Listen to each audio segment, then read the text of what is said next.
One frustration that I have about a lot of programs dedicated to interdisciplinary collaboration and specifically to exchange between artists and scientists is that we can often cut off relationships when they're just getting good and collaborators are just starting to germinate great ideas. Getting to the point where you're doing really interesting creative problem solving and invention together takes time. It takes time to build relationships and to learn how to communicate across disciplinary languages and cultures. What makes a co-creative process effective, generative, and meaningful? That's an important question that we have to ask of ourselves and of our work together. I'm Janani Balasubramanian, and this is Encounters.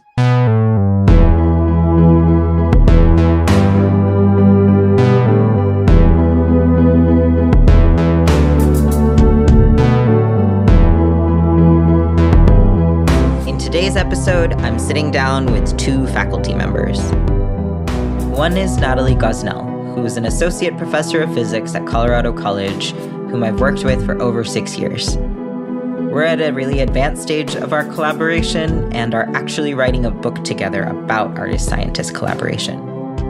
In contrast, I'm at an early stage of sketching out ideas and possibilities with Tsachy Weissman, who is a professor of electrical engineering here at Stanford. I'm working with Tsachy to explore ideas connected to human memory, data compression, legacy, and time. We'll kick off with Tsachy.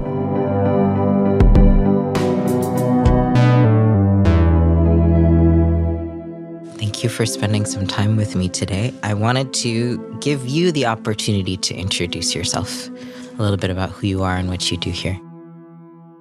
I'm on the faculty of the electrical engineering department here at Stanford, and my research has been largely centered around information theory for much of my academic career. Information theory is the more mathematical and theoretical side of the information sciences, and in recent years I've started to expand my horizons and think about ways in which information theory and the information sciences can be brought to bear in disciplines that are beyond the traditional disciplines where these areas have been applied. And that has also brought me to thinking about and interacting with people from the humanities and the arts. You know, I think you and I actually first met in 2020 at this very auspicious moment just before all our lives got shut down for a few years. And I remember your invitation to me after I gave a talk was that, I see that you're doing, this is what you said to me, I see that you're doing this work in astrophysics to make some of the work that's happening at the edges of that field accessible to people. And I remember you saying something like information theory is arguably even more undiscernible to most people. Like most people have no idea what's happening in the world of information theory, and you had this desire to bring it out into the light a bit more. The science of DNA storage I find really artistically and humanistically interesting on its own, but it was also a choice informed by sort of the prompt you gave to me, which is that information theory is very abstract and removed from many people, even as it is something that is so obviously embedded in everyone's life, nearly universally. Almost everybody is engaging with information theory. So the kinds of questions that I started investigating in relation to your work on DNA data storage are really around what makes information resilient and what makes knowledge resilient. When we're thinking about information or knowledge that has the potential to last on such vast timescales, what would we want that to even be, right? Right. And that, in fact, was one of my reasons for being excited about having you come on board. Yeah. Because I view, your artistic angle as a potential bridge between us over there at the engineering quad and, Yeah. and all these other wonderful folks. I mean, for me, it's also very personally fulfilling because I was an engineering student when I was an undergrad, but then also a feminist studies student. But my feminist studies advisor was a historian. So effectively, I was a history major. But some of the really beautiful, kind of insights and questions that I've gleaned from a number of these conversations. Another of my favorite conversations was with Adrienne Mayer, who's a classicist who works on geomythology, that is the formation of myths around natural disasters and the formation of natural features, which is a huge category of myth, and it's also, across time, has been one of the most resilient categories of myths. The myths that have lasted really thousands and tens of thousands of years, many of them pertain to natural disasters and formation of kind of earth and water features, which makes sense because those are really big events. So things like floods, earthquakes, lake formation, volcanic eruptions, these kinds of events. It makes a lot of sense, but it's so interesting. Yeah, You're saying way more than all sorts of positive events. Yeah, totally. Mm-hmm. So many ways that those stories get passed down map at times very clearly to modern concepts in information science. So a lot of these stories get embedded, of course, in folk songs, nursery rhymes, poetry, and also physical representations. And to me, this is a form of data redundancy that was developed by these very, very early cultures and people, that they have managed to embed it at different scales of society, everyone from children to elders kind of holding these stories. Evidence that this thing had happened was important to the really resilient stories. Interesting. Yeah. You're suggesting that somehow the content itself of the information is very consequential to how likely it is to be retained. Yes. Because to sustain a story over thousands of years in present day right now is going to be a cultural effort as much as it is a scientific effort. It deeply matters. Right. Yeah. Right.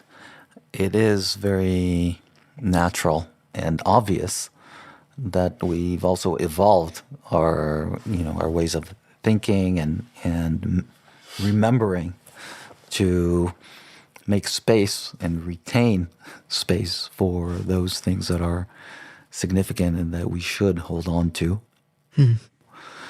This is different than how our technologies have evolved because, when you upload your data, your photos, bits that represent whatever other information you care about storing, your bank account and so on, all these bits are treated equally when they sit in storage in some database. But talking with you inspires me to think about ways in which looking at the information content itself could guide the amount of effort and the amount of space you may want to dedicate to their representation. What that makes me think about is a concept, I think, underlying how I've been thinking about this work.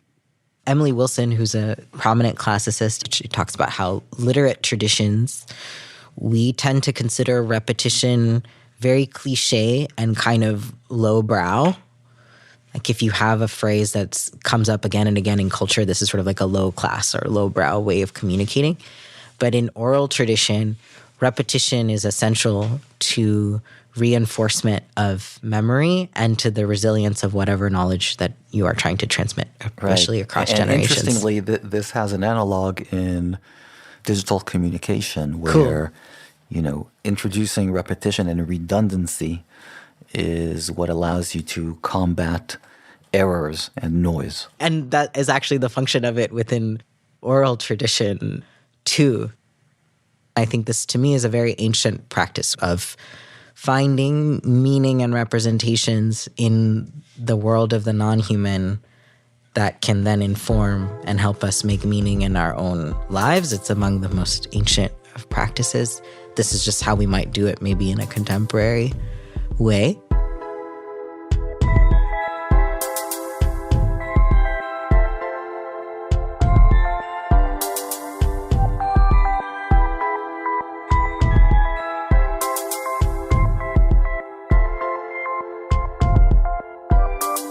What do you see are the kind of opportunities and possibilities of more of this kind of cross-disciplinary art and humanities work? Where do you hope that those kinds of interactions and encounters go? It's both a way to communicate what we do in the School of Engineering to much broader audiences, and I think it's a way to engage with humans that think in ways that are different and complementary to ours, and that can inform, I think, and enrich and improve our research and what it is that we explore, the systems that we design. I can just hope that we expand this kind of engagement and think up maybe of ways to maybe systematize these engagements and our project building in ways that very explicitly incorporate people from the arts with engineers in ways that result in projects that are more relevant and impactful to humanity. It has to start from the basis of relationship and some trust building from everyone involved. People actually have to have a real sense of what the other is doing in a non-superficial way. And then I think the possibilities are amazing. They're extraordinary. It's some of the coolest and most interesting work in my mind that you can do. And it's about acquiring a language, right? It's like if you want to do something meaningful with someone who does not speak your language, first you learn each need to take the time to learn the language and then to start the project fully communicating. Absolutely. I mean, to me, it's very cross-cultural work. But there needs to be like an understanding of somehow good faith. Yes, good faith. You know, once we get to know each other and speak each other's language, we will be able to do great things together.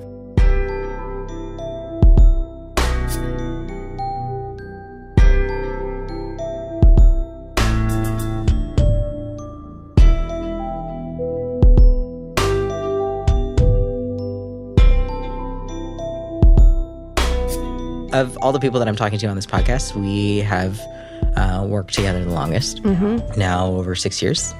And I think I want to start by just asking, 6 years later, if you reflect on the adventures that we've embarked on in this space of art science together, what would you say are kind of some of the key reflections and learnings that experience has brought up for you?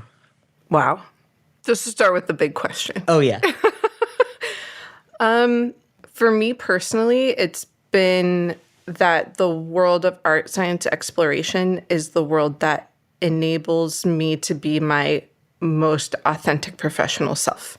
A lot of science training and education asks us to make the other parts of ourselves smaller in order to make that scientific part the most important and the biggest.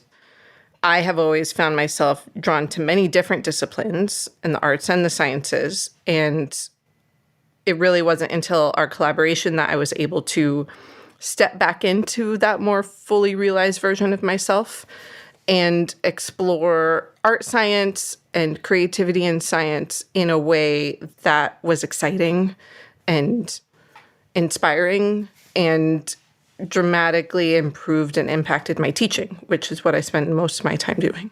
One of the things that I've always appreciated about you is you've been so willing to venture into the unknown with me, and at every step have been game for the experience of really co-creating the space that we wanted to inhabit, the process that we wanted to undertake, the kinds of outcomes we wanted to manifest, and the space of our collaboration feels to me like one of the biggest spaces of yes in my life, where the big visionary dreams are all possible, and the question is always one of process and time, but it's never a question of the possibility to begin with. And I think that's so powerful. I completely agree. This collaboration is absolutely the area of the most yes in my life also, and enabled me to ask of that in other areas of my life too. It's impacted my other collaborations. It's impacted my personal and professional relationships, just understanding how high the ceiling is. It's all acts of creation, and going into those with a view of kind of optimism and potential rather than critique and dismissal, I think just opens up way more possibilities. It's also just way more fun. Our way of working together always feels at once so rigorous and kinetic and playful to me. I remember years ago when we were in the Guild of Future Architects incubator around the gift, and we were workshopping, okay, what are all the ways that the gift might encounter different audiences and gender various transformations? We devised that together because we were making this very clear adventure at creating something that would facilitate and accompany people through processes of change and connection, these sort of fundamental human questions. And I think it was exciting for a lot of people. It was not yet legible for some that this was a possibility. I really have to give you a lot of credit for the ambition in the big dreams. As you said, that I'm someone who's always kind of game to try new things, and that's true. And I think you have pushed me to be more ambitious and dream bigger and think more broadly about what is possible. And that is a really wonderful thing that has come out of our work together in this collaboration. For me, that's something I can take with me into my work more broadly. Thank you. It is one of the things that continually keeps me in this game, in this wonderful life of cross-disciplinary work. One of the reasons I feel drawn to sharing this kind of work with people and this type of collaborative practice is because I know how good it feels in my body and spirit and mind and life and the project of making a whole life. Yes. And I think one of the reasons it feels so good to me is that when you're on the edges and beyond the edge of a discipline, we get to make new rules for how we do this work and how we engage with each other and how we invite others to engage in our work. And I have also felt constrained by the world of science and the way I'm supposed to teach science. It's really important that we have boundaries around when we're trying to make something or investigate something new, because those boundaries can actually be really vital to push up against to develop something that you didn't even know was possible. There's something different about the boundaries in an act of creation versus the systemic constraints that we feel within our disciplines. Because it's not that doing art science work means that we can do whatever we want whenever we want. But I think that there's something about the being able to invent what it means to do this work as we go about this work that makes it more fulfilling in some way. It feels like a big, delightful puzzle every day. That's what it feels like. But the puzzle is making a better world. Absolutely. The thing that in my conversations with other people, and they ask about our work together and how we work together, when I say that we had a collaborative agreement with explicit values and ethics in the first year, they're shocked. They're absolutely shocked. In science, collaboration is much more common, and it's just kind of known that scientific collaboration is the way that most science gets done. But we don't have collaborative agreements. And one of the things that we managed to do well from the beginning is understanding that we don't know what we're making. And so we can't have a product-based agreement. before we start, because that's not what we're actually doing. We make stuff along the way, but that's not actually the point of what we're doing at all. I want for everybody a collaboration that is as affirming and fulfilling as our collaboration is for me. And I do think that people experiencing the gift get just like a little peek into what is possible for them too. And then I see people after they've experienced the gift start asking themselves questions about what they want, what they can make happen for themselves. Even if it's just the smallest thing about how they set up a classroom environment as a professor, or how they speak to their roommate as a college student, or how they talk to their kids and their family. It's just these first little instances of imagining a greater possibility in the way that we just exist in relationship with one another. I love witnessing through the gift, and even just you talking about your practice, people's kind of entire demeanor and fear, doubt, anxiety, all these kind of emotions that are wrapped up in their feelings around math and science soften. That's basically my whole goal as a professor, is to soften the past trauma and create a new path forward for my students who want to be part of the story of science. There's a lot of trauma enacted by math and science, communication and education in, the United States that we as a scientific discipline have to reckon with. What are some of your dreams for where we go next? One dream that I know that we share is the School of Undisciplined Practice. A 3-week intensive residency for artists and scientist practitioners who want to engage in art, science, co-creation, and need to learn how. There's been so many conversations that we've both had with other artists and scientists who hear about our work, hear about other art science work, and have a deep hunger and desire to do this type of work. And they always ask, how do I do this too? We've always had a shared goal of helping others enact their own undisciplined journeys. And getting to the point where we're starting to see what this would actually be is really exciting. We're only 2 people. We can do a lot of really cool stuff. But what it really is about activating all of the other collaborations, because those spheres of influence are altogether much larger than what the 2 of us could ever accomplish on our own. And so it's about creating, all these little bubbles of art science possibilities, and also selfishly creating a network of other people who are weird and curious and want to live outside these disciplinary boundaries too. So we can all hang out together and talk about our cool, weird work that we want to make and the ways that we want to change the world.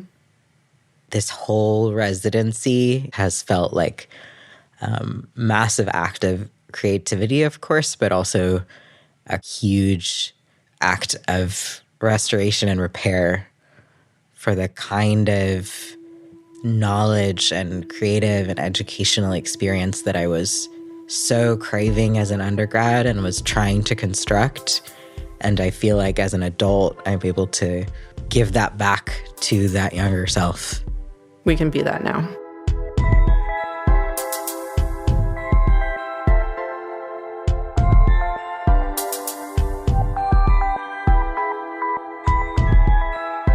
Over the course of my return to Stanford, I've had the opportunity to present the gift here on campus, host a forum of scholarly responses to the artwork, and use play as a means to innovate new possibilities and ideas.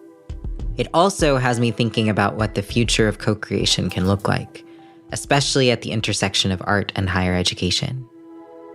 I'm currently working with a team of researchers at Stanford Medicine to implement and study my project, The Gift, as a therapeutic modality for patients and caregivers grappling with loss.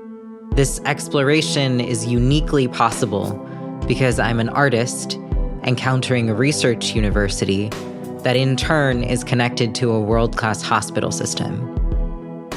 Where else could we facilitate such a radical movement of knowledge across domains, from astrophysics research to art experience to healthcare? Co-creation is what enables us to go farther and go faster. By investing in relationships, we pool the expertise of all involved and invite different perspectives and ways of knowing and doing. Another project on the horizon is a book that I'm co-authoring with Natalie. Undisciplined, Radical Strategies for Growing Artist-Scientist Collaborations will be forthcoming from UC Press in 2027. I want to thank Tsachy and Natalie for joining me for the final chapter of Encounters. I encourage anyone listening who might have diverse curiosities in the arts and sciences to lean into those curiosities, to express them, and to be open to those exciting questions of potential and possibility. Subscribe to Encounters wherever you listen to podcasts, and stay tuned for more audio stories on the horizon. Follow Stanford Arts on social media for more updates. Thanks for listening. From Stanford Arts, this is Encounters. Janani Balasubramanian is our host. The show is created, produced, and edited by me, Taylor Jones, with additional production support by Edi Dai. Chase Everett is our mixing engineer and sound designer. Our theme song and music is composed by Everett. Executive producers are Ellen O. and Ann Shulock. Series artwork is by Connie Ko. Special thanks to Susan Clark, Tsachy Weissman, Deborah Cullinan, Stanford Vice President for the Arts, and Stanford Live. Encounters is recorded at Bing Concert Hall at Stanford University and supported by the Stanford Visiting Artists Fund in honor of Roberta Bowman Denning.